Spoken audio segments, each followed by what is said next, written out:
بسم الله الرحمن الرحيم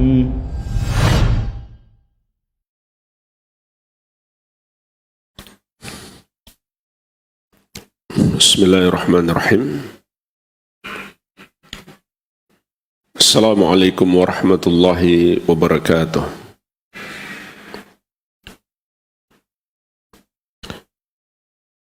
الحمد لله حمدا كثيرا طيبا مباركا فيه مباركا عليه كما يحب ربنا ويرضاه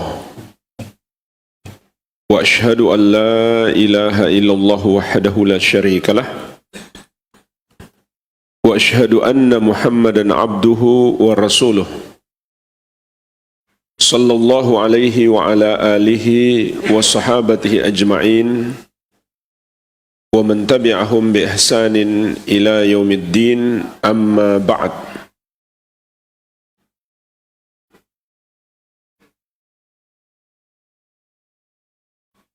فإخواني في الدين وأخواتي في الله kaum muslimin wal muslimat rahimani wa rahimakumullah.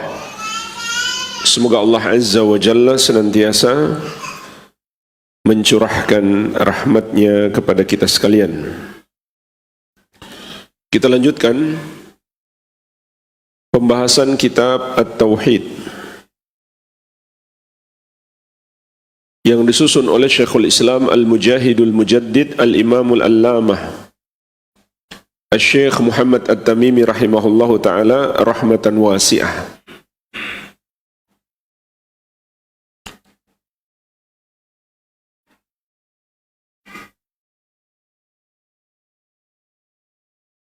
Memasuki bab yang ke-11. Penulis rahimahullahu ta'ala mengatakan Babu la yuzbahu lillah bimakanin yuzbahu fihi li ghairillah. Bab larangan menyembelih untuk Allah di tempat penyembelihan untuk selain Allah subhanahu wa ta'ala. Larangan menyembelih untuk Allah di tempat penyembelihan untuk selain Allah subhanahu wa ta'ala. Kenapa terlarang jemaah sekalian? Padahal kita menyembelih untuk Allah. Karena yang pertama, di dalamnya mengandung tasyabbuh, penyerupaan kepada orang-orang musyrik.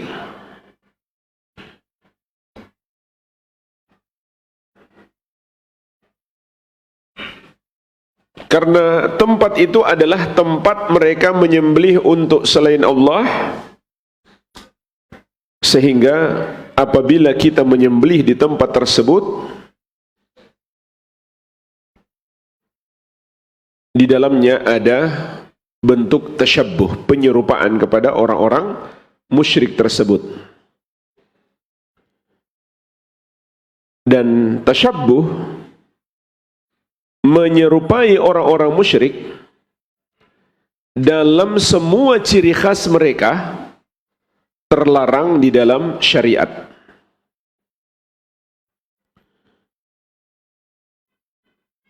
Di dalam Al-Quran Allah subhanahu wa ta'ala mengingatkan dalam banyak ayat. Di antaranya dalam surat Al-Hadid ayat ke-16. Alam ya'ni lilladzina amanu an takhsha'a qulubuhum li dzikrillahi wa ma nazala minal haqq. Belumkah datang bagi orang-orang yang beriman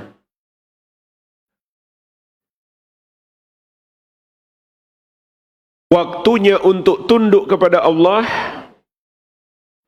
untuk tunduk hati mereka mengingat Allah, dan tunduk kepada kebenaran yang turun, yaitu kepada ajaran Allah subhanahu wa ta'ala. wala yakunu kalladzina utul kitaba min qablu, dan janganlah mereka seperti orang-orang yang diberikan kitab terdahulu, yaitu Yahudi dan Nasrani. Fatala alaihimul amadu, maka berlalu atas mereka masa yang panjang. Faqasat qulubuhum, lalu hati mereka menjadi keras, yaitu mereka tidak lagi mengamalkan kitab tersebut. Wa katsirum minhum fasikun, dan kebanyakan di antara mereka adalah orang-orang fasik.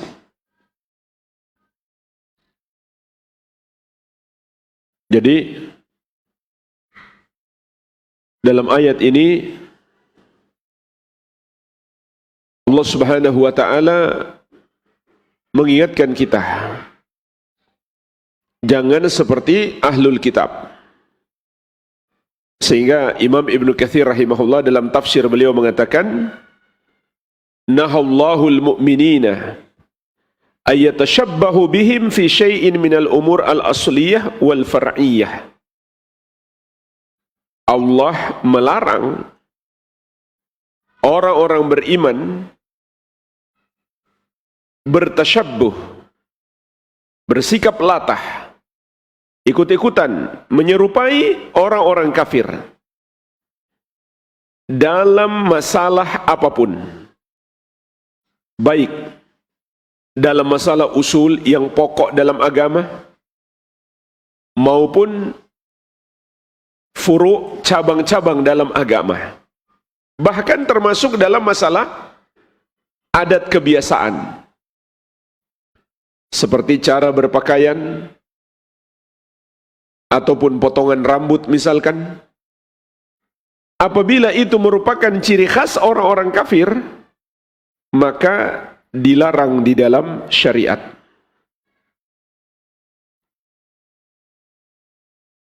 Sampai jamaah sekalian, Nabi SAW melarang kita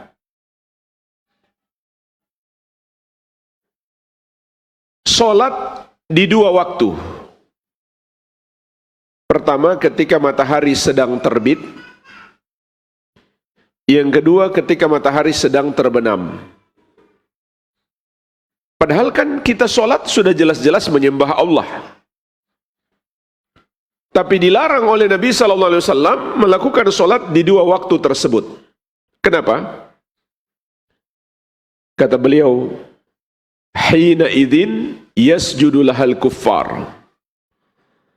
Karena di waktu itu orang-orang kafir sedang bersujud kepada matahari.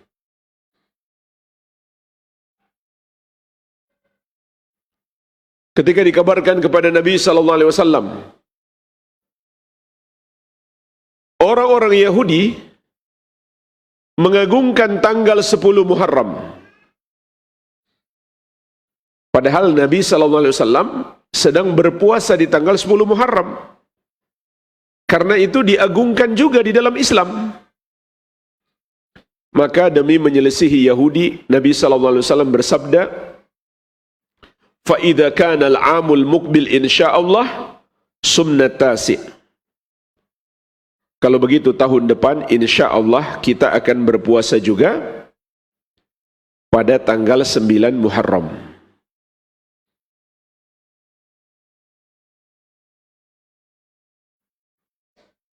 Padahal kita berpuasa kan sudah jelas menyembah Allah Subhanahu wa taala, bukan dalam rangka menyerupai Yahudi, tapi demi agar tidak menyerupai mereka, Nabi SAW menyuruh kita puasa tanggal 9 Muharram juga. Maka kita pun paham jamaah sekalian, ini termasuk pokok ajaran Islam. Tidak boleh melakukan tasyabbuh kepada mereka. Dan Rasulullah SAW juga bersabda, "Man tashabbaha biqaumin fahuwa minhum."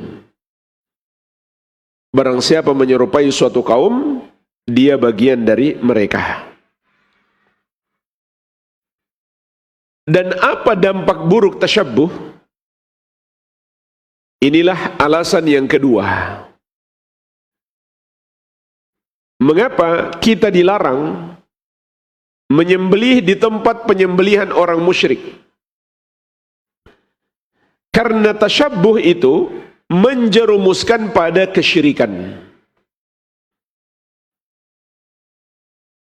Ini adalah pintu besar menuju kepada kekufuran. Maka semua yang bisa mengantarkan kepada kekufuran harus kita jauhi. Dan bahkan para ulama mengatakan semua yang bisa mengantarkan kepada syirik adalah syirik kecil. Dan syirik kecil adalah dosa terbesar setelah syirik besar.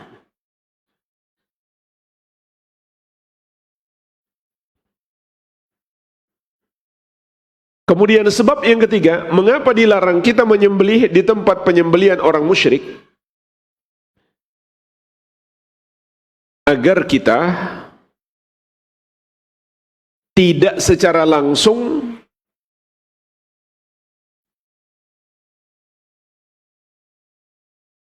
membantu mereka. Secara tidak langsung kita akan membantu mereka. Agar kita tidak terjerumus di dalamnya, jangan kita menyembelih di tempat penyembelihan mereka. Karena itu akan membuat mereka tambah semangat dengan perbuatan mereka. Disebabkan mereka mengira kita setuju dengan perbuatan tersebut. Kalau kita menyembelih di tempat penyembelihan mereka, maka mereka akan menganggap kita mendukung mereka.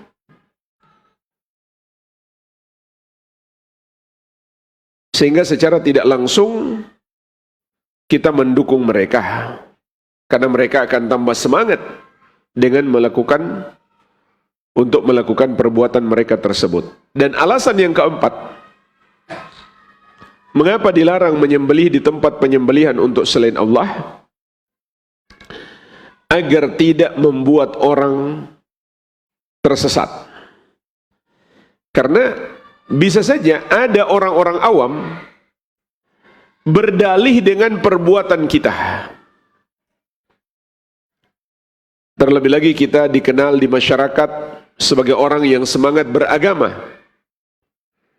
Kalau kita menyembelih di tempat penyembelihan orang musyrik, maka orang awam akan mengira berarti selama ini penyembelihan orang musyrik tidak salah. Buktinya kita ikutan menyembelih di situ.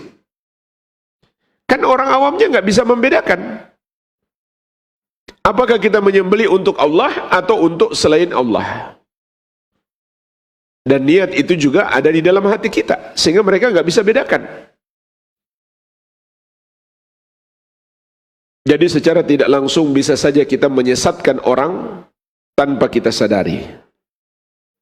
Sama juga jemaah sekalian kalau kita hadir misalkan di pengajian-pengajian yang menyimpang. Mungkin kita bisa membedakan yang benar kita ambil, yang salah kita tinggalkan. Tapi orang bisa ikut hadir karena melihat kehadiran kita. Sementara dia awam. Dia tidak bisa membedakan mana yang benar dan mana yang salah. Dia pun ikut hadir karena melihat kehadiran kita, maka dia tersesat tanpa sadar. Berarti kita secara tidak langsung menyesatkan dia. Ditambah lagi, tidak ada jaminan apakah kita sendiri bisa membedakan yang benar kita ambil, yang salah kita tinggalkan. Tidak ada jaminan. Bisa saja yang salah kita anggap benar, yang benar kita anggap salah. Jadi kita harus berpikir, kehadiran kita di tempat-tempat yang bermasalah, yang ada maksiatnya, yang ada bid'ahnya, apalagi ada syiriknya, itu bisa saja menyesatkan orang tanpa kita sadari. Minimal anak-anak kita melihat kehadiran kita di situ, padahal di situ ada penyimpangannya, mereka pun membenarkan penyimpangan yang terjadi di situ karena kita ikut hadir. Jadi ini paling tidak 4 alasan mengapa kita dilarang menyembelih di tempat penyembelihan orang musyrik, meskipun niat penyembelihan kita untuk Allah Subhanahu wa taala.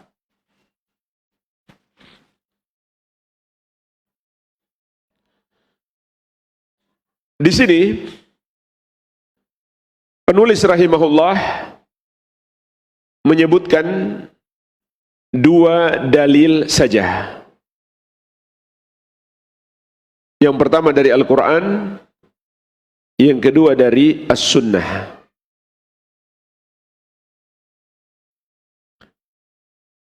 Dalil yang pertama,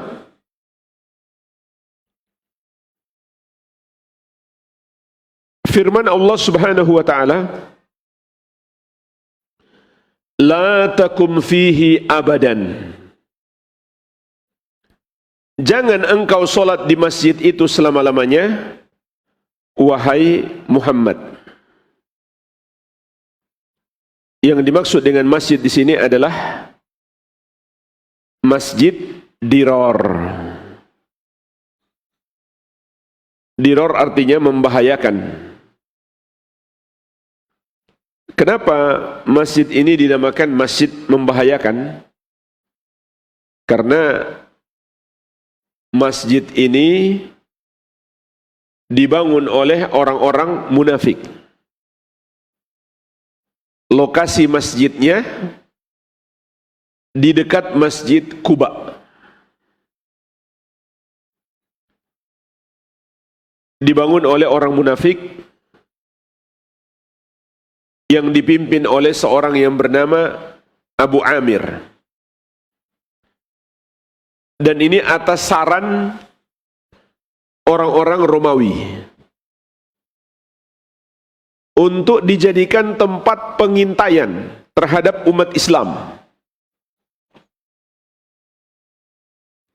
Jadi Romawi itu luar biasa. Saat itu kekuatan umat Islam enggak seberapa, tapi mereka sudah mencium akan bangkit kekuatan besar. Maka orang munafik bekerja sama dengan mereka untuk membangun sebuah masjid menjadi tempat pengintaian. Dari awal ayat Allah Subhanahu wa taala mengatakan tentang masjid ini, walladzina takhadhu masjidan dirara wa kufra wa tafriqan bainal mu'minin wa irsadan liman haraballaha wa rasulah min qabl. Dan orang-orang yang menjadikan masjid dirar, masjid yang membahayakan, dan untuk melakukan kekufuran di dalamnya, dan untuk memecah belah di antara orang-orang yang beriman, dan untuk menjadi tempat pengintaian bagi orang yang memerangi Allah, bagi orang yang memerangi Allah dan Rasulnya sejak sebelum itu. Jadi Allah sebutkan di sini berbagai macam tujuan masjid ini. Yang pertama diror, untuk membahayakan. Yang kedua kufran, untuk melakukan kekafiran. Karena kemunafikan itu adalah kekafiran. Pura-pura solat tapi hatinya membenci solat. Pura-pura muslim tapi hatinya membenci Islam. Yang ketiga, untuk memecah belah di antara orang-orang yang beriman. Dan yang keempat, untuk tempat pengintaian bagi musuh-musuh Allah Subhanahu wa taala. Kemudian kata Allah, wala yahlifunna in aradna illal husna Dan sungguh, orang-orang munafik itu akan bersumpah, tidaklah yang kami inginkan dari membangun masjid ini kecuali kebaikan. Subhanallah, mereka berani bersumpah palsu. Wallahu yashhadu innahum lakadzibun, dan Allah bersaksi sesungguhnya mereka adalah para pendusta. Baru setelah itu Allah menegaskan, la takum fihi abadan. Jangan pernah kamu solat di masjid itu selama-lamanya, wahai Muhammad. Padahal jemaah sekalian, Nabi SAW tatkala didatangi oleh orang-orang munafik, beliau belum tahu bahwa mereka adalah orang munafik. Orang-orang munafik itu meminta agar beliau solat di masjid tersebut, sehingga beliau sudah berjanji akan solat di masjid itu. Sekembalinya dari perang Tabuk, begitu Nabi SAW sudah dekat ke masjid itu untuk solat di situ, turunlah ayat ini. La takum fihi abadan. Jangan kamu solat di situ selama-lamanya, wahai Muhammad. Ini juga menunjukkan kepada kita, Nabi SAW tidak tahu apa isi hati orang. Tidak tahu perkara gaib. Beliau tidak tahu kalau masjid itu masjidnya munafik, masjidnya untuk melakukan hal-hal yang buruk dan menimpakan kemudaratan kepada umat Islam. Nabi SAW tidak mengetahui kalau Allah tidak memberikan wahyu kepada beliau. Menunjukkan beliau hanyalah manusia biasa, sama seperti kita, yang tidak pantas disembah. La takum fihi abadan. Jangan kamu solat di situ selama-lamanya, wahai Muhammad. La masjidun ussisa ala taqwa min awwali yaumin. La masjidun ussisa ala taqwa min awwali yaumin ahaqqu an taquma fih. Sungguh, masjid yang dibangun di atas dasar ketakwaan sejak hari yang pertama lebih berhak untuk engkau solat padanya. Fihi rijalu yuhibbuna ayyatatahharu. Jemaah sekalian, yang dimaksud masjid yang pertama, masjid yang dibangun di atas dasar takwa yang pertama sekali, mencakup dua masjid, yaitu Masjid Nabawi dan Masjid Quba. Namun pada dasarnya awal yang dimaksud adalah Masjid Quba. Itu berdasarkan lanjutan ayat. Fihi rijalu yuhibbuna ayyatatahharu. Di dalam masjid itu ada orang-orang yang suka mensucikan diri. Nah, yang dimaksud di sini adalah jamaah Masjid Quba. Kenapa? Karena mereka dahulu diajari oleh orang-orang Yahudi, kalau setelah buang hajat untuk beristinja. Karena kan Yahudi dapat wahyu dari Allah sebelum mereka meninggalkan wahyu tersebut.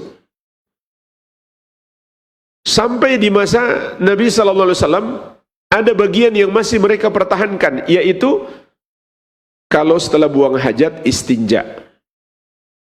Maka mereka ajarkan kepada orang-orang Arab, yang kemudian orang-orang Arab ini menjadi jamaah Masjid Quba, sehingga mereka suka mensucikan diri. Itu yang dimaksud dalam ayat.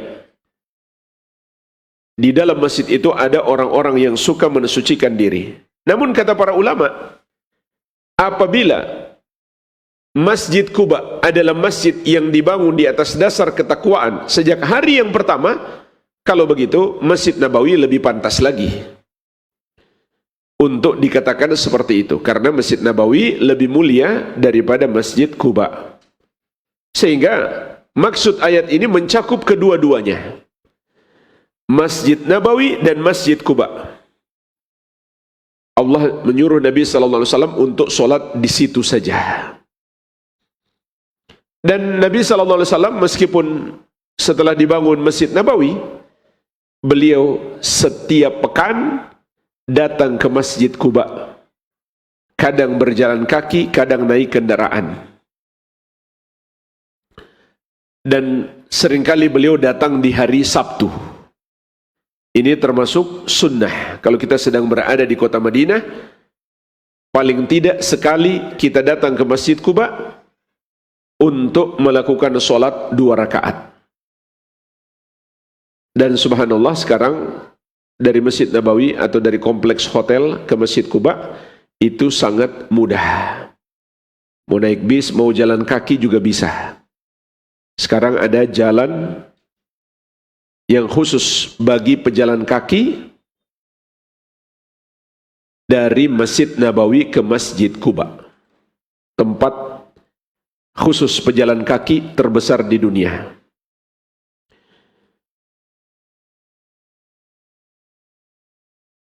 Wallahu yuhibbul mutahhirin, dan Allah mencintai orang-orang yang suka mensucikan diri tersebut. Jadi, Nabi SAW dilarang oleh Allah Subhanahu wa Ta'ala sholat di masjidnya orang-orang munafik. Bahkan Nabi SAW memerintahkan para sahabat untuk membakar masjid tersebut. Jadi masjid itu sudah musnah, nggak ada lagi sekarang. Sudah dibakar oleh kaum muslimin atas perintah dari Nabi Muhammad SAW.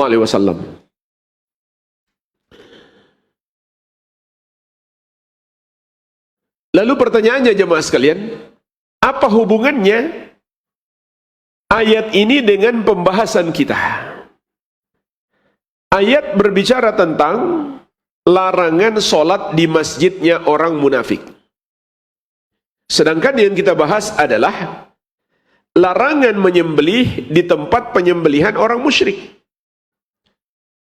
Apa hubungannya? Inilah jemaah sekalian yang disebut dengan qiyas. Penulis rahimahullah berdalil dengan qiyas. Apabila kita dilarang sholat di masjid orang-orang munafik, maka dikiaskan pada tempat penyembelihan orang musyrik. Kita pun dilarang menyembelih di situ. Dan kiasnya ini sangat jelas. Jadi ini contoh berdalil dengan kias. Karena adanya sebab hukum yang sama. Apa sebabnya? Yaitu keduanya digunakan oleh orang-orang musyrik untuk ibadah. Maksudnya ibadah kepada selain Allah Subhanahu wa ta'ala. Maka apabila kita dilarang sholat di masjid orang-orang kafir, begitu pula kita dilarang menyembelih di tempat penyembelihan orang musyrik. Dan ini berlaku selamanya. Meskipun orang-orang munafik sudah tidak sholat di situ. Nggak boleh kita sholat di situ. Kenapa? Karena sebab-sebab kita dilarang sholat di situ masih ada. Meskipun orang-orang musyrik tidak lagi menyembelih di tempat itu, kita tetap dilarang menyembelih di situ. Sebagaimana juga insya Allah akan kita sebutkan pada dalil berikutnya. Kenapa dilarang? Meskipun mereka sudah tidak lagi menggunakan tempat itu, karena sebab-sebab larangan masih ada. Yaitu tasyabbuh kepada mereka. Kemudian juga bisa menjerumuskan dalam kesyirikan. Dan juga mungkin kembali menguatkan mereka untuk menyembelih di situ. Dan juga mungkin menipu orang awam. Ingat ya, yang saya sebutkan di awal, 4 sebab mengapa dilarang menyembelih di tempat penyembelihan untuk selain Allah. 4 sebab ini masih mungkin muncul, Meskipun sekarang mereka sudah tidak menyembelih di situ. Nah, sekarang pertanyaannya jemaah sekalian, kalau misalkan umat Nasrani mau jual gereja, kemudian kita beli dan kita rubah jadi masjid, boleh atau tidak?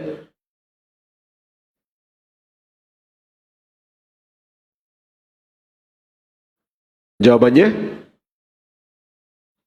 boleh atau tidak? Boleh.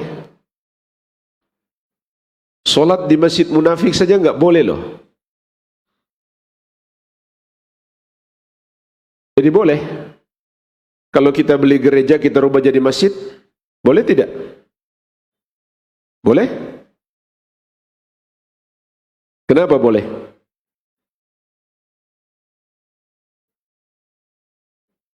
Karena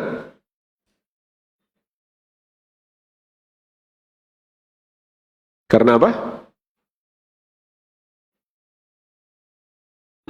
Baik. Jadi ini sebenarnya dilakukan oleh saudara-saudara kita di Eropa dan Amerika. Mereka banyak membeli gereja. Kenapa? Gerejanya sudah nggak kepake. Orang-orang tua sudah malas ke gereja, anak muda apalagi. Gereja tidak bisa memenuhi kebutuhan agama mereka, kebutuhan hati mereka. Pada akhirnya gereja-gereja ini dijual. Daripada nggak dipakai, lebih baik dijual. Dibelilah oleh kaum muslimin dan dibangun masjid.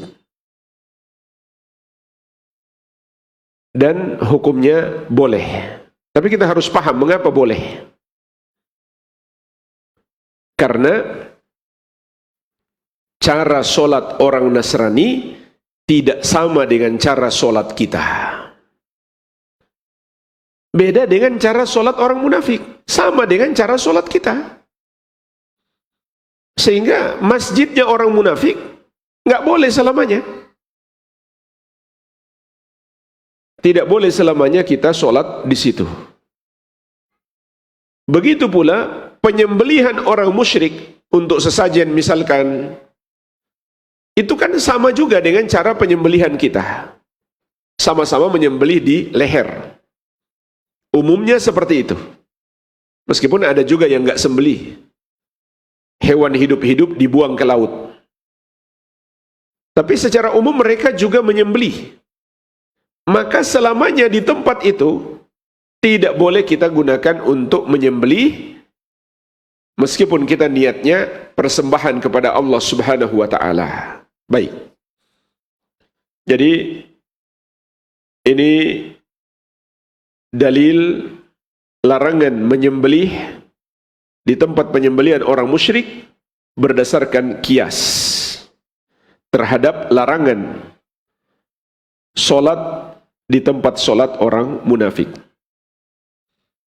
Apa contoh masjidnya orang munafik di masa sekarang?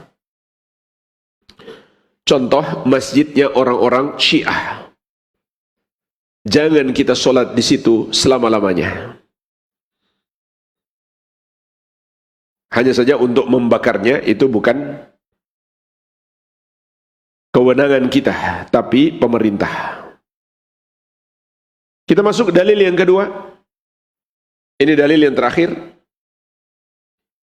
Wa an Thabit ibn ad-Dahhak radhiyallahu anhu qala. Dari sahabat yang mulia Thabit bin ad-Dahhak, semoga Allah meridai beliau, ia berkata, Nadhara rajulun an yanhara ibilan bibuwanah. Seseorang bernazar untuk menyembelih seekor onta di Buwanah.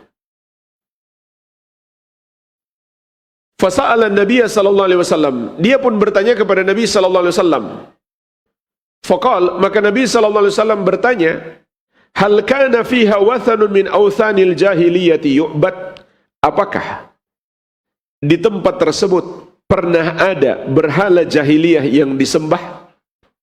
Qalu la, para sahabat mengatakan tidak. Qala, Nabi sallallahu alaihi wasallam bertanya lagi, Fahal kana fiha idun min a'yadihim, apakah di tempat tersebut pernah ada hari raya mereka, perayaan mereka? Qalu la, sahabat mengatakan tidak. Faqala Rasulullah sallallahu alaihi wasallam, maka Rasulullah sallallahu alaihi wasallam bersabda, "Aufi binadrik." Kalau begitu, tunaikan nazarmu. Fa innahu la wafa'a li nadrin fi ma'siyatillah. Karena sesungguhnya tidak boleh menunaikan nazar untuk bermaksiat kepada Allah. Wala fima la yamliku ibnu Adam, dan tidak boleh pula menunaikan nazar pada apa yang tidak dimiliki oleh anak Adam. Diriwayatkan Abu Daud dengan sanad beliau berdasarkan syarat Bukhari dan Muslim. Inilah jemaah sekalian dalil yang kedua. Di dalam ayat atau hadis yang mulia ini terkandung larangan menyembelih di tempat penyembelihan orang musyrik. Karena ketika ada sahabat yang mau menyembelih di situ, Nabi SAW bertanya dulu, apakah tempat itu pernah menjadi tempat ibadah atau perayaan mereka? Sebab di antara ibadah dan perayaan mereka adalah menyembelih untuk selain Allah. Kalau ada, maka Nabi SAW melarang. Karena para sahabat menjawab tidak ada, barulah beliau perintahkan, kalau begitu tunaikan nazarmu. Berarti jelaslah beliau melarang menyembelih di tempat penyembelihan orang musyrik. Dan juga hadis ini memberi pelajaran, meskipun saat ini orang musyrik tidak lagi menyembelih di situ. Karena pertanyaan Nabi SAW dalam bentuk lampau, hal kana fiha, apakah dahulunya di situ wathanun min awthanil jahiliyati yu'bad, ada berhala jahiliyah yang disembah. Fahal kana fiha, apakah dulunya di situ idun min a'yadihim, pernah ada perayaan mereka? Jadi meskipun sekarang sudah tidak ada, tetap kita dilarang menyembelih di tempat tersebut. Karena apa tadi? Kenapa masih dilarang? Karena sebab-sebab larangan masih ada. Masih ada bentuk tasyabbuh dan lain-lain. Yang paling parah jemaah sekalian, dulu nenek moyang kita menyembah patung, menyembah berhala, menyembah dewa-dewi, yang dalam Islam adalah perbuatan dosa terbesar, yaitu dosa syirik dan kufur. Bahkan mereka punya rumah ibadah yang megah. Di dalamnya ada patung-patung yang disebut candi-candi. Kemudian nenek moyang kita ini mendapatkan hidayah, masuk Islam. Apa yang terjadi pada candi-candi itu? Mereka biarkan saja sampai tertimbun tanah, sudah nggak berbentuk. Lalu datang anak cucu mereka yang lahir sebagai muslim, dia lestarikan lagi. Dia bersihkan lagi, dia pugar lagi, direhab lagi. Kemudian dia hidupkan kembali ritual-ritual syirik di situ. Untuk apa? Hanya demi urusan perut. Demi ekonomi. Agar menjadi tempat wisata. Supaya dapat pemasukan dari situ. Subhanallah. Ini kebodohan anak cucu. Orang tuanya dulu dapat hidayah dan meninggalkan tempat peribadahan kepada selain Allah, karena itu dosa yang terbesar. Patung-patungnya sudah hancur-hancuran. Datang anak cucu mereka malah membuat kembali patung-patung itu, dibersihkan, dirapikan, didaftarkan lagi ke pencatatan keajaiban dunia. Ini kebodohan yang luar biasa. Tapi malah mereka anggap itu melestarikan budaya, kearifan lokal.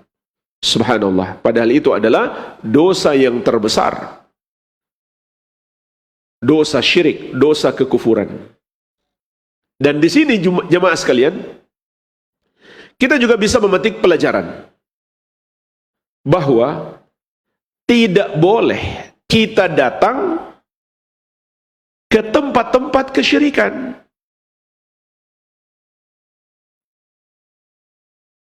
untuk tujuan apapun, apakah itu berwisata dan lain-lain, kecuali untuk satu tujuan. Apa itu? Kita datang untuk berdakwah. Kalau pemerintah bukan sekedar bisa berdakwah, tapi boleh datang untuk menghancurkannya.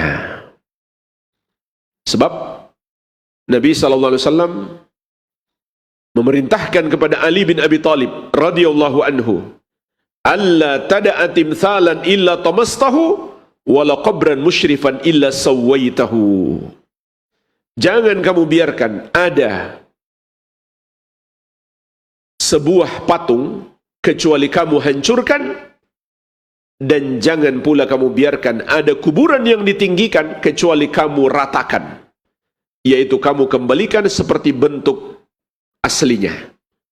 Ketika Ali bin Abi Thalib radhiyallahu anhu menjabat sebagai pemimpin kaum muslimin, beliau pun melakukan yang sama.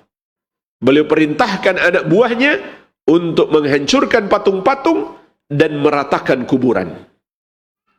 Jadi ini termasuk kewajiban pemerintah. Kalau mereka tidak melakukannya, tidak pula ada usaha untuk melakukannya, maka pertanggungjawabannya sangat berat kelak di hadapan Allah Subhanahu wa taala. Adapun kita sebagai masyarakat tidak boleh sampai menghancurkan properti milik orang lain, tapi kita wajib berdakwah. Jadi kalau kita ke sana mau berdakwah, boleh. Tapi kalau cuma mau lihat-lihat, mau studi, mau pelajari, itu nggak perlu harus ke sana.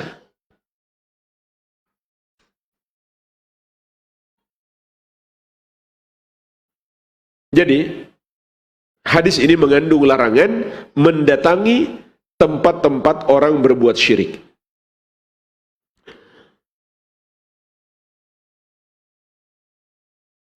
Padahal sahabat yang bertanya ini ke sana karena ada suatu hajat, yaitu untuk menunaikan nazar. Padahal menunaikan nazar itu kan wajib. Insyaallah di bab setelahnya akan kita bahas lebih detail tentang nazar. Tapi tetap, andai tempat nazarnya itu merupakan tempat penyembelihan untuk selain Allah, maka Nabi SAW melarang dia menunaikan nazarnya. Apalagi kalau cuma mau lihat-lihat, mau jalan-jalan. Lebih parah lagi kalau setelah itu foto-foto, dia upload lagi ke medsos. Ini sama saja dengan dia menyiarkan simbol-simbol kesyirikan dan kekufuran. Terlebih lagi kalau dia bawa keluarganya, anaknya, ini bisa merusak akidah mereka.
berbuat bid'ah, maka tidak mengapa insyaallah kita sholat di situ.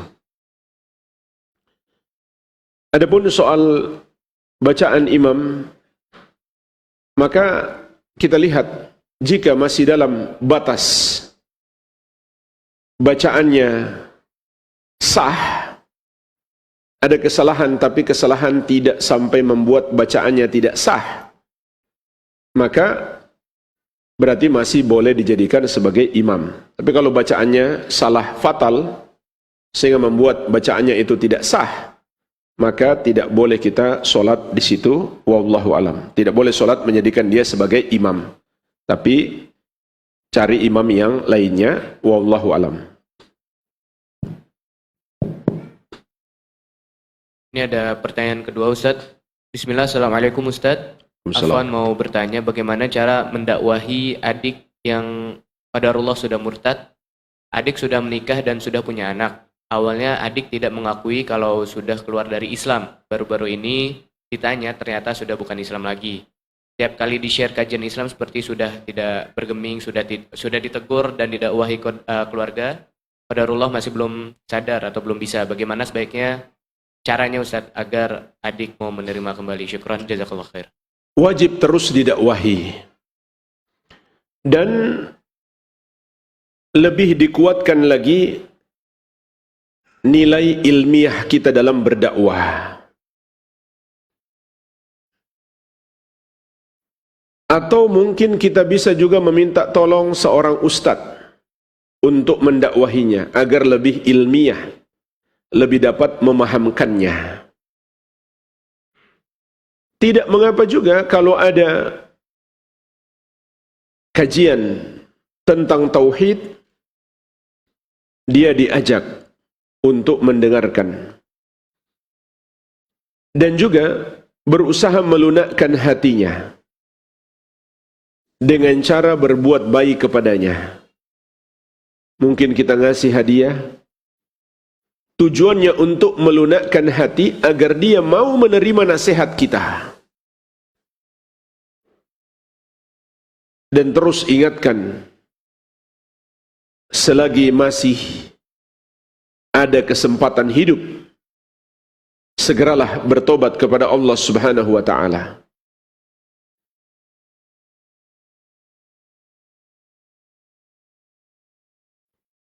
Dan juga lebih bersungguh lagi kita berdoa, semoga Allah berikan hidayah.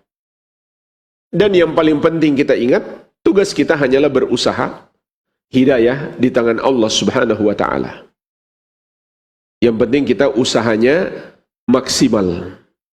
Selebihnya tinggal kita serahkan kepada Allah Tabaraka wa taala. Wallahu alam.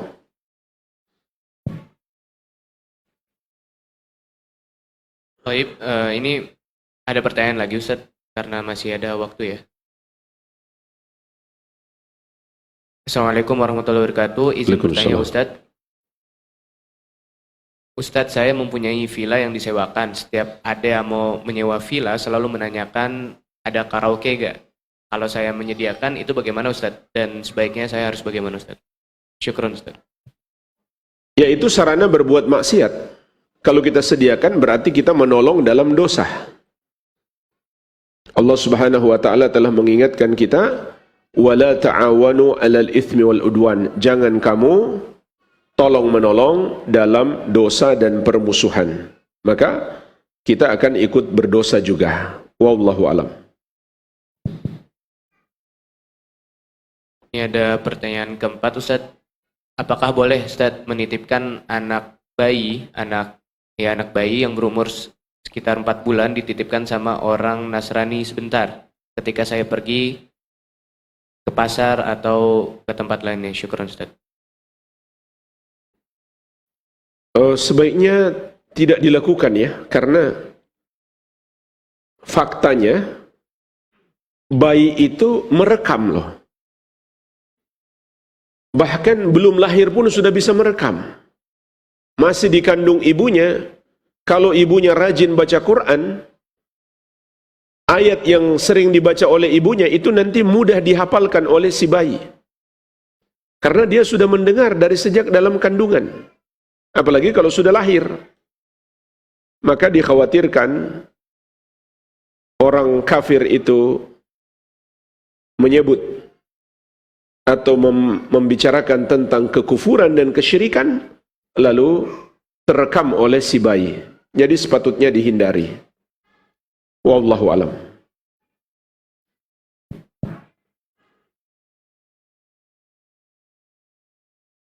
Ini ada pertanyaan lagi Ustadz dari online ya.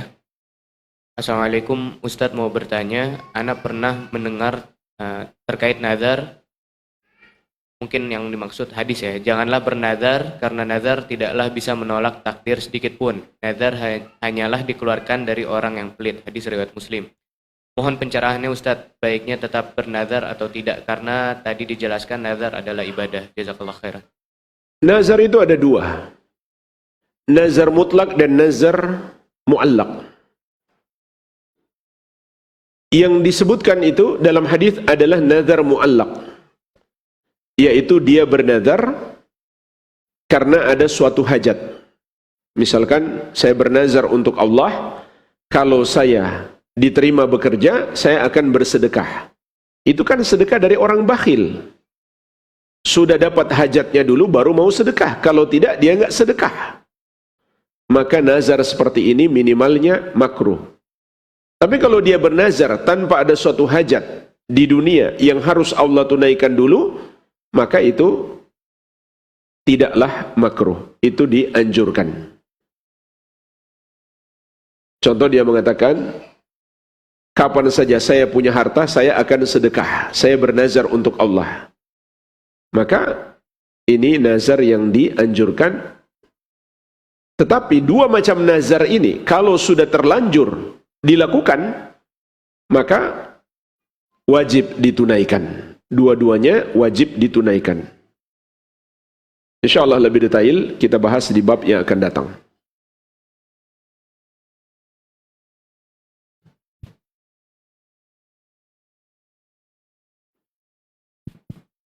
Baik Ustadz, dikarenakan tidak ada pertanyaan lagi ya, dan tadi adalah pertanyaan terakhir, mungkin sekiranya boleh Sebagian